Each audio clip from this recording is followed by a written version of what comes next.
उन 99 मौकों पर तुम कुछ न कुछ तर्क जाल फैला के अपने को समझा लेते हो, कहीं दोष देके किसी तरह अपने को निवृत्त कर लेते हो। जीवन को कोई ठीक से देखेगा तो अहंकार निर्मित ही नहीं हो सकता, बिखराव का तो सवाल ही दूर है। और अगर तुमने अष्टावक्र की बात मानकर चुनाव रहितता का प्रयोग किया तो निश्चित बिखराव होगा। लेकिन एक बात ख्याल रखना, तुम्हारा नहीं है बिखराव। तुम्हें जैसा परमात्मा ने बनाया है वैसे का तो कोई बिखराव नहीं।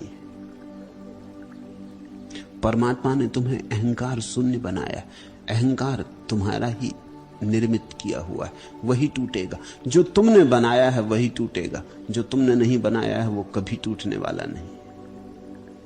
हां, अहंकार बिखर जाएगा, और जब अहंकार बिखरेगा तभी तुम्हें आत्मा का पहली दफे पता चलेगा, और वही वास्तविक बात है।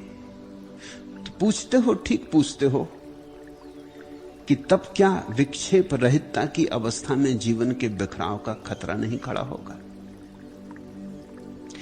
अष्टावक्र कहते हैं कि ज्ञान की जो परम अवस्था है विक्षेप रहित है। विक्षेप रहित का अर्थ होता है वहां कोई डिस्ट्रैक्शन नहीं। इसका मतलब यह हुआ कि अब तुम कुछ चुनाव ही नहीं करते, नहीं तो विक्षेप होगा ही। समझो, तुम ध्यान करने बैठ गए और एक कुत्ता आके भौंकने लगा, विक्षेप पैदा होगा, क्योंकि तुम एकाग्र होने की चेष्टा कर रहे थे। ये कहां बेवक्त कुत्ता आ गया। अब तुम समझाते हो कि न मालूम किस जन्म में कौन सा कर्म किया है, इस कुत्ते के साथ कौन सा दुर्व्यवहार किया था कि मैं ध्यान करने बैठता हूं तब इन सज्जन को भौंकने की याद आई। अभी कभी और भौंक लेते, 24 घंटे पड़े। तुम ध्यान करने बैठे कि बच्चा रोने लगा। बड़ी हैरानी होती कि बच्चे को पता कैसे चल जाता है कि जब मैं ध्यान करने बैठता हूं तभी रोने लगता है। अबोध बच्चा झूले में पड़ा हो, वो रोने लगता है। ये तुम्हारे लिए नहीं रो रहा है, लेकिन अभी तुम ध्यान करने बैठे, तुमने एक चुनाव कर लिया कि मैं एकाग्र रहूंगा। एकाग्रता के कारण ही विक्षेप पैदा हो रहा है। तुमने चाहा एकाग्र रहूंगा, और इस जगत में हजारों घटनाएं घट रही। सड़क पर तांगे घोड़े दौड़ रहे, कारें आवाज कर रही, ट्रक जा रहे, हवाई जहाज उड़ रहे, पत्नी चौके में खाना बना रही, बर्तन गिर रहे, बच्चे रो रहे, शोरगुल बच्चे कर रहे, कुत्ते भौंक रहे, कौए चिल्ला रहे, सब तरफ हजार हजार चीजें हो रही। तुमने जैसे ही तय किया कि मैं ध्यान में बैठूंगा, अब मैं कोई अपने मन में विकल्प ना आने दूंगा, अपने मन में किसी चीज से बाधा ना पड़ने दूंगा, निर्बाधा घड़ी भर बैठूंगा, बस बाधा आनी शुरू हो गई।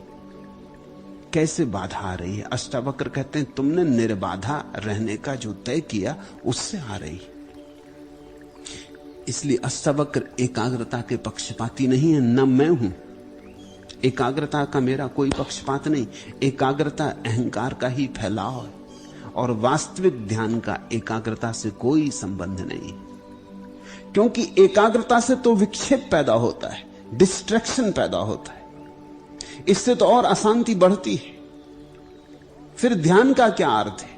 साधारण किताबों में उन लोगों ने जो किताबें लिखी हैं जिन्होंने ध्यान को बिल्कुल जाना नहीं, तुम यही पाओगे वो लिखते हैं ध्यान यानी एकाग्रता।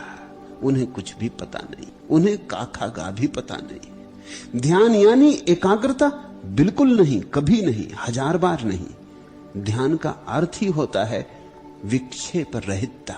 एकाग्रता तो कैसे हो सकता है? एकाग्रता का तो अर्थ होगा विक्षेप पैदा हुए।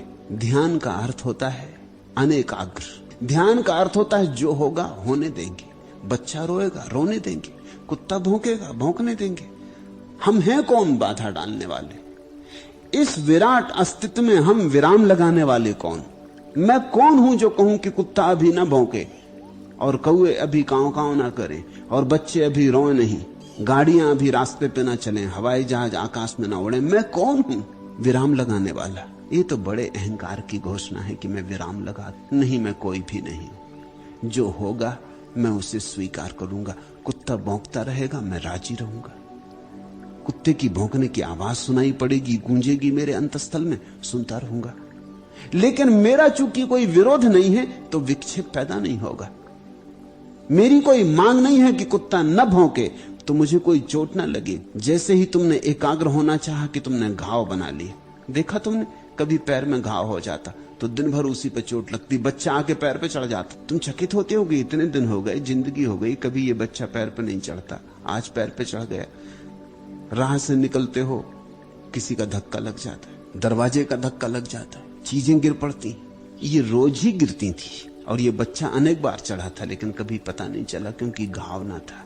आज घाव है तो पता चलता। कोई ऐसा थोड़ी कि तुम्हारा घाव देख के सारी दुनिया तुम्हारे पैर पे गिरी पड़ रही। घाव का किसी को पता नहीं।